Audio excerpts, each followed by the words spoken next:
estamos aqui com Márcio, Natália, Ana Amélia, Luísa, Rafaela, Luiz, Marina e Nanda. Hoje nós vamos falar sobre os tipos de estudos epidemiológicos. Bom, hoje o nosso foco será o estudo transversal.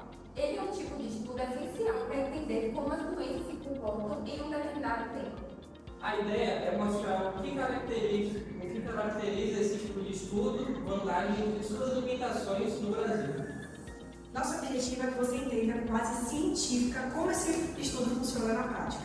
E por isso, esse tipo de estudo transversal é muito importante e utilizado sempre na saúde pública, pois a gente consegue ter dados rápidos, úteis e podem ser aplicados para a gente ter uma solução mais rápida. E mesmo sendo simples, ele tem um papel enorme na formulação de políticas e estratégias de prevenção.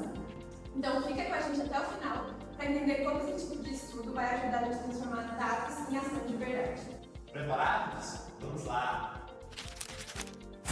Bom, para iniciar nosso primeiro bloco, eu vou começar introduzindo o que significa esse estudo transversal. Ele é um tipo de pesquisa observacional, ou seja, o pesquisador não interfere em nada. Ele apenas observa e coleta os dados daquela pesquisa em um determinado período de tempo. A ideia é capturar um retrato da situação atual. É como se fosse uma fotografia da população.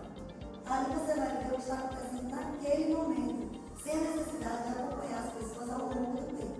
Por exemplo, se um grupo de cientistas quer saber quantas pessoas têm hipertensão em determinada cidade, eles fazem um questionário para poder ter uma mediação ao longo do tempo.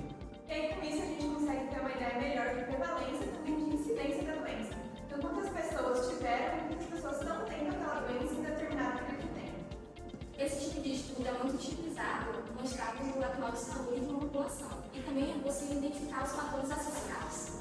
E o melhor é que ele é rápido e acessível, tornando ideal para investigações iniciais e levantamentos populacionais.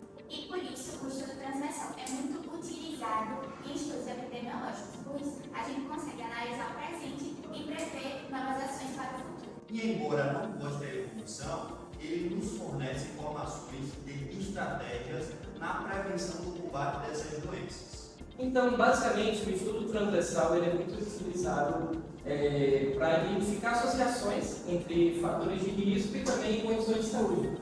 Por exemplo, dá para ver se pessoas sedentárias têm mais chance de ter, por exemplo, hipertensão, diabetes.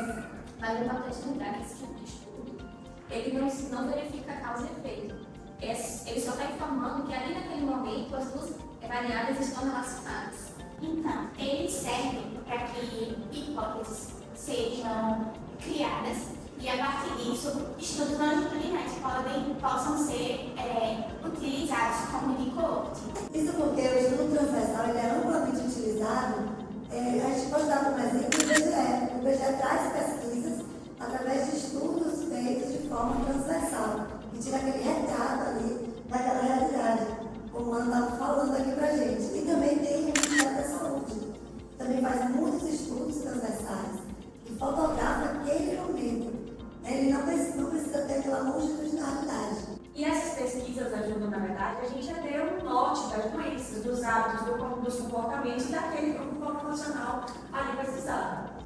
E são dados que orientam políticas públicas e também campanhas educativas, como, por exemplo, a importância da alimentação saudável ou até mesmo o combate ao tabagismo. Ou seja, resumindo o que todo mundo falou aqui um pouquinho hoje, o estudo transversal ele vai conseguir tanto fazer um diagnóstico científico, então isso vai gerar dados para outros estudos, como até os de corte, como a Ana comentou, mas também é o diagnóstico da população, o diagnóstico social, para você entender o que aquela população está precisando naquele momento, ali e agora. Então, entre as principais vantagens desse estudo está a rapidez, a facilidade de execução e o baixo custo. Outra vantagem desse estudo também, Ana, é que ele acontece em um único momento. Então a gente não precisa estar fazendo aquele acompanhamento prolongado dos participantes. Ele também permite analisar diversas variáveis, como, por exemplo, a idade, o gênero, hábitos de vida, né? Também com relação à saúde. Mas como todo estudo, né, ele também tem algumas limitações. E eu acredito que a maior delas seja que não dá para entender quem veio primeiro, o fator de risco ou a doença, né? Outro problema comum também é o viés de memória, que elas já vêm da resposta com precisão, e nem sempre todo mundo lembra de tudo precisa ser dito. Então, como você ter dito isso, Marcinho, porque outro viés que também pode ser apresentado é o viés de seleção, que é quando a amostra escolhida não representa bem a população estudada. Nada, mesmo que isso aconteça, de não representar bem a população estudada, o estudo transversal, ele ainda assim é uma das melhores formas de se identificar problemas urgentes na saúde pública e também direcionar a ações imediatas. Então, o que acontece é que o estudo transversal ele é um estudo muito rápido, muito simples e muito poderoso. Porque apesar dessa limitação de você não conseguir estabelecer uma causa e efeito, você consegue saber o que está acontecendo agora. Isso já é um passo muito grande cientificamente falando. Para exemplificar tudo isso que a gente vem comentando, nós vamos iniciar um estudo sobre um artigo que foi lançado pela Pesquisa Nacional em 2019, que fala sobre o excesso de peso em adultos brasileiros. Esse estudo ele foi muito importante, né? Porque ele usou mais de 88 mil pessoas do Brasil inteiro, de todas as regiões, ele é bem amplo, e ele foi feito pelo Ministério da Saúde em associação com o IBGE. Então, os pesquisadores analisaram alguns fatores. Por exemplo, o nível que a pessoa pratica atividade física, nível de escolaridade, renda e os hábitos alimentares. E eles associaram que o sedentarismo estava diretamente relacionado à obesidade e à nutrição. Então, esse artigo ele acabou demonstrando quais assuntos estavam relacionados ao sobrepeso, porém que ele não era um fator determinante para a causa do problema. E esses dados eles serviram para embasar campanhas de alimentação saudável, atividade física. Isso demonstra o quanto o estudo transversal é prático. E a gente começa a perceber que esse estudo que a Luísa trouxe para a gente em 2019, ele é de fato um grande exemplo de como o estudo transversal ele vai ajudar realmente a construir um retrato daquela realidade populacional e ajudar também a fomentar, a fomentar uma estratégia, né, de política, de ações imediatas. Mesmo sem apontar causas diretas, esse artigo consegue mostrar para a gente tendências de um grupo de maior risco, que consequentemente recebe mais atenção do governo. E é a prova que uma boa observação do presente pode transformar ações no futuro, por exemplo, da saúde pública. Então, né, com tudo isso que a gente viu, a gente observa que o estudo transversal é muito importante para a epidemiologia, né, porque ele ajuda a entender como a sociedade está agora, ali naquele momento, né, um retrato real de como anda a nossa sociedade.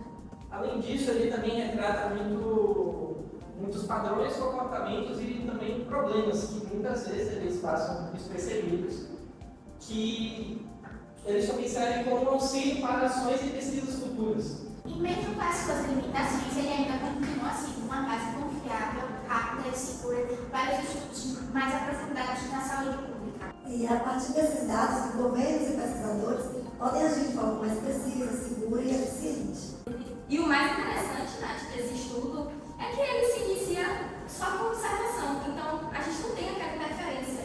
É só observar o que a população e os participantes desse estudo estão realizando, né? E afinal, para a gente entender o futuro, a gente primeiro precisa entender o presente.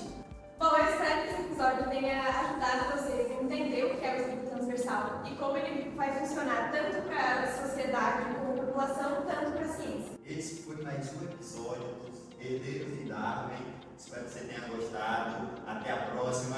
Valeu!